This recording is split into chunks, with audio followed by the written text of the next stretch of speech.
Reforma tributária, uma das principais pautas econômicas do ano que está rodando em Brasília.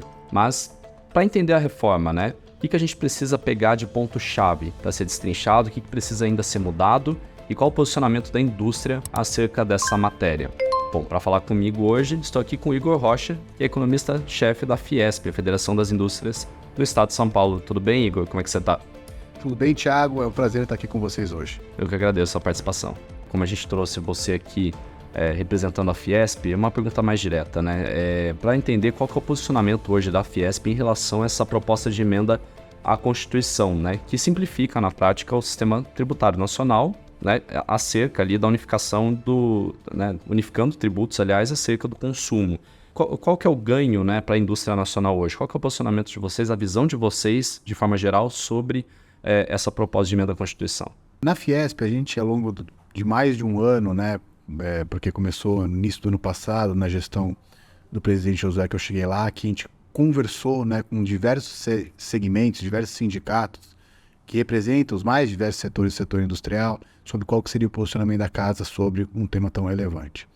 E é um tema que sempre desperta paixões e ódios devido à sua complexidade natural.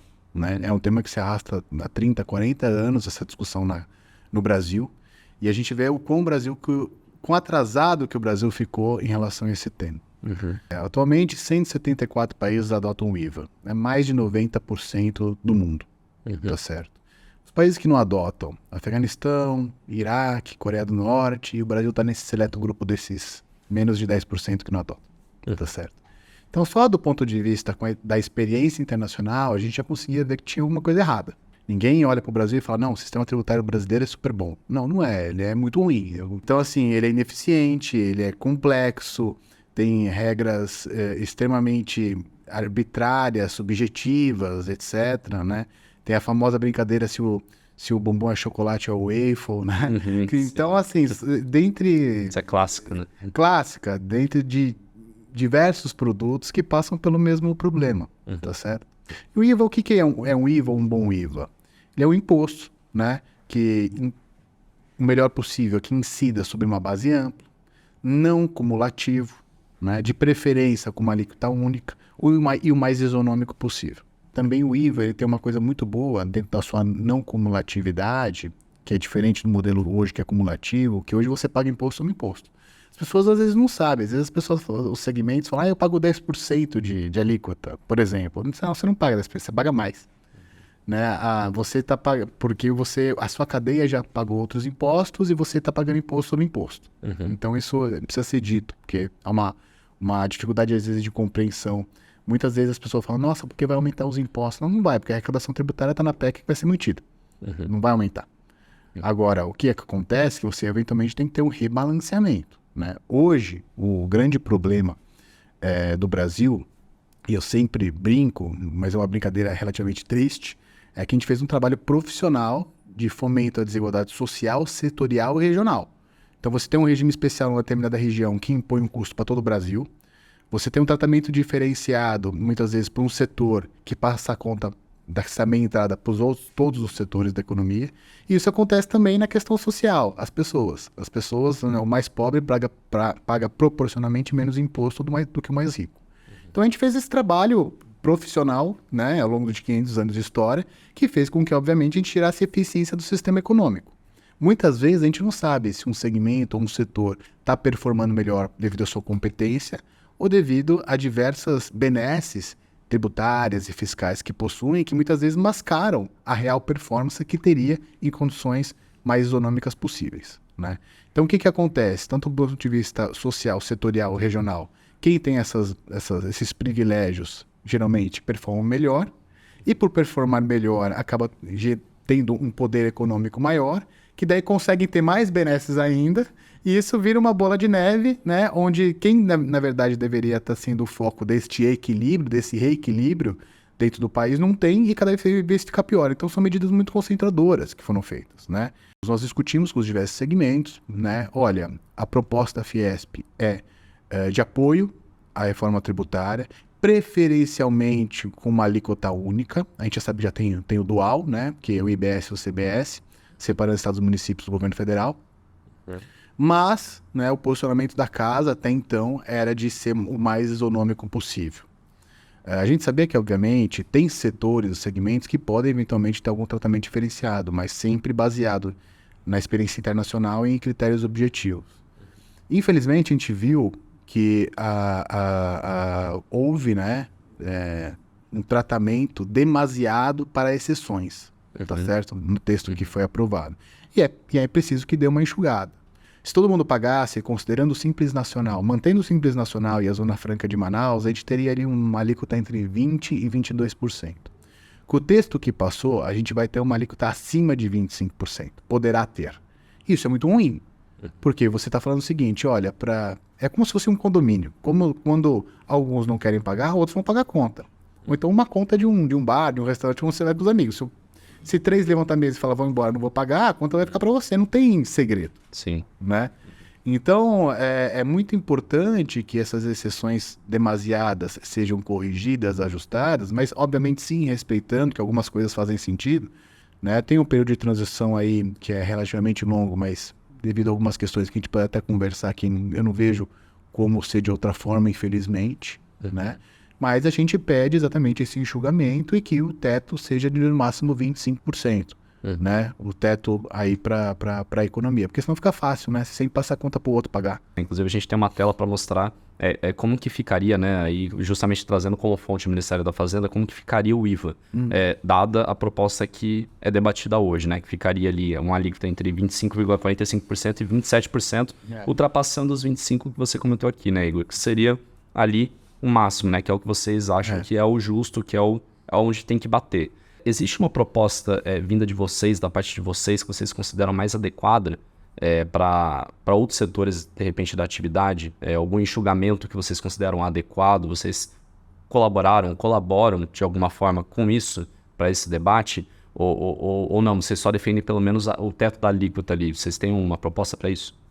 Olha, como você mostrou aqui, esses 20,45 até o 27 é o cenário com todas as exceções que estão sendo postas, tá certo? Isso precisa ser enxugado, não dá para ser assim, né? Então a Fiesp está de maneira muito contundente falando, nós não aceitamos mais que 25. Porque o 25 a gente já está aceitando pagar a conta, já estamos pagando a conta. A indústria já está pagando a conta dos outros, né? E agora se você não coloca um limite, fica fácil, tá certo? Você sempre passar essa conta para o próximo. É uma questão complexa, você entra nessa bola dividida, porque obviamente você vai gerar novamente paixões e ódios. Os economistas eles são técnicos, a gente aponta o caminho que é o mais adequado e os trade-offs daquela decisão. Agora, quem vai tomar aquela decisão, no caso de Brasília, são os políticos. É uma decisão política, é um debate político, tá certo?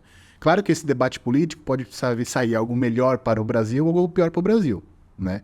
O que a gente está mostrando é o seguinte, com tantas exceções que estão sendo postas, a reforma ela está sendo deformada, né? Ela está perdendo eficiência. Então, por exemplo, aquele modelo que a gente tinha de, num prazo de até 15 anos, poder adicionar ao PIB 12 a 15%, mas num cenário mais conservador, ela começa a já ficar mais distante, porque você está exatamente distorcendo a eficiência e a racionalidade do modelo. Perfeito. Um determinado segmento, um determinado setor, pede um tratamento diferenciado. Ele fala, eu quero, sei lá, 50%. Só que ele pede isso olhando mais ou menos quanto que seria uma alíquota, sei lá, de 20%. Quando ele pede isso, a alíquota comum sobe para 23%. Ele fala, não, agora eu não quero 50%, eu quero 60%. Daí sobe para 25%. Ele fala, agora eu não quero 60%, eu quero 80%. Então você entra num looping... Você entra num looping, vai empilhando, um atrás do outro, até que vai crescendo, não sai, né? E você vai distorcendo totalmente o modelo. Fica uma coisa extremamente irracional. Sim. E muitos setores, às vezes, eles, sobretudo aqueles que são mais inelásticos, que eu digo, que são mais sensíveis à renda dos mais pobres. Primeiro que o Brasil, 90% ganha até R$3.000. As pessoas, às vezes, não entendem isso, né? Então, e fazem algumas colocações, algumas ponderações nos seus modelos mentais baseados nas suas realidades pessoais, o que não é Brasil, tá certo? Então, o que acontece? Quando o sujeito fala, olha, em vez de pagar 20%, eu quero pagar 10% de alíquota, porque eu acho que isso vai ser justo, que é o que não vai onerar o meu preço de produção, etc, etc. Ele está acabando com a própria demanda dele. Sabe por quê? o que acontece? O mais pobre, que em vez de pagar 20% de alíquota, vai pagar embutido no preço 25% de todos os outros produtos que estão submetidos a essa alíquota comum. Você tira a renda dele, porque a sensibilidade da renda do mais pobre é muito maior do que a do mais rico, porque a parcela do que ele consome para os bens essenciais de primeira necessidade, como roupa, alimento, é muito maior do que a do mais rico. Então o que acontece? Quando eles fazem isso, eles tiram a própria demanda deles. E às vezes não entendem isso, tá certo? Então por isso que o IVA, ele tem a questão da isonomia como o melhor modelo para ter a melhor eficiência possível e, obviamente, você ter um melhor retorno. E muitas vezes, por esses interesses de determinados segmentos olharem muito o seu próprio umbigo, eles matam a própria demanda deles. E eles matam isso porque eles acabam tendo uma ótica muito pelo lado da oferta, pelo lado da produção. O que eu controlo é o preço, é o imposto que eu pago, então eu consigo saber o preço. Só que quando você faz isso, a economia é como se fosse um modelo sistêmico. Uma coisa impacta a outra. Não existe esse jogo de zero impacto. É sempre um trade-off, tá certo? Então você impactou a demanda. Né? Aí a Europa praticamente toda, 99% da Europa é isso. Eles já estão indo para um modelo de segunda geração. O que é esse modelo de segunda geração? Mais isonômico, menos alíquotas diferenciadas possíveis. Exatamente porque eles entenderam isso. Como no Brasil a gente está num modelo muito antigo, né, e ainda essa transição gera uma certa desconfiança do desconhecido, então a gente tem que construir isso aos pouquinhos. Mas a vantagem do IVA é porque não é algo novo globalmente. Então bastava você olhar o que o mundo fez, porque o teste, a experiência já foi tida em algum país. Então era só você olhar. Só que as pessoas muitas vezes olham o quê? Olham para a questão meramente territorial aqui do Brasil e não olha exatamente o que está sendo feito no mundo, que seria uma experiência extraordinária para a gente não cometer os mesmos erros. Aquela coisa de falta de confiança no modelo novo, que era só ver o que deu certo lá fora e tá dando certo, que já sanaria esse medo. Obrigado mais uma vez aqui por ter aceitado o nosso convite, viu? Agradeço também a Fiesp aí, obviamente, por tabela, e sintam-se à vontade sempre para voltar aqui quando quiserem ao videocast. É um espaço aberto para vocês aqui como especialistas da indústria. Obrigado, viu? Tá bom, obrigado, Thiago. Obrigado a toda a equipe aqui do Safra. Beleza? E bom, agradeço mais uma vez a você pela companhia, você que nos acompanha aqui no Papo de Especialistas. Se tá chegando agora, tá conhecendo nosso videocast agora, se inscreva aqui no nosso canal no YouTube para não perder nenhum episódio mais e nenhum dos outros conteúdos que a gente traz aqui sobre economia, finanças, empreendedorismo, macroeconomia, enfim. Beleza? Obrigado mais uma vez pela participação, um abraço, até o próximo episódio.